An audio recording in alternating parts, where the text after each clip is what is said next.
SSC GD की तैयारी करने वाले मेरे प्यारे बच्चों, आपको जानना ज़रूरी है कि नेगेटिव मार्किंग का प्रभाव आपके लाइफ में कैसे पड़ेगा। आपको पता है कि आपका एग्जाम 27 तारीख से शुरू होने वाला है और पूरा लंबा एग्जाम चलने वाला है। लेकिन इसके बीच में एक कड़ी है जो आपको एग्जाम से बाहर कर सकती है और आपको एग्जाम में बनाकर रख भी सकती है। उसका नाम है नेगेटिव मार्किंग। नेगेटिव मार्किंग कैसे आपके एग्जाम में कर सकता है, कितना डिस्टर्ब आपको कर सकता है, एक छोटा सा एग्जाम्पल से आपको समझाने की कोशिश करता हूँ।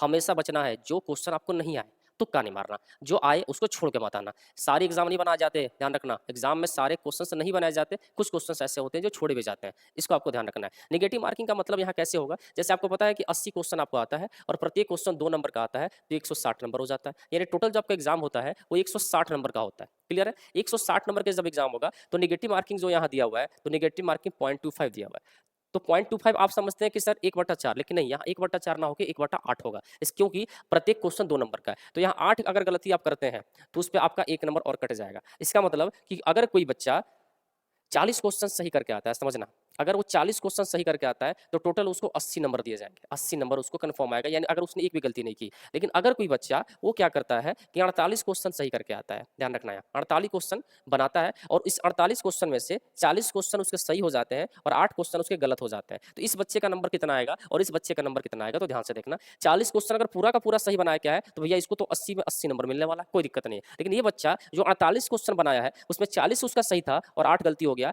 तो 40 सही तो था, तो इसको तो 80 नंबर मिलना चाहिए था। लेकिन क्योंकि 8 उसने गलती कर दिया तो हर 8 क्वेश्चन गलत पर 1 नंबर उसका कट जाता है, तो यहाँ 1 माइनस कर देगा और उसका नंबर सिर्फ और सिर्फ 79 रह जाएगा। अब आप सोच के देखो कि 40 बनाने वाले का रिजल्ट आएगा कि 48 बनाने का रिजल्ट आएगा, तो आप कहेंगे चल 40 बनाने वाले का। इसलिए आपको हमेशा नेगेटिव मार्किंग से बचना है, ये बहुत ही खतरनाक होता है, आपको एग्जाम से बाहर कर देता है। इसलिए जो चीजें नहीं आप उसको तुक्का लगाने से हमेशा बचिए। चलिए, ऐसी चीजों के लिए, जानकारी के लिए मैं हमेशा आपके साथ बना रहूंगा, जुड़े रहे हमारे साथ। Thank you so much.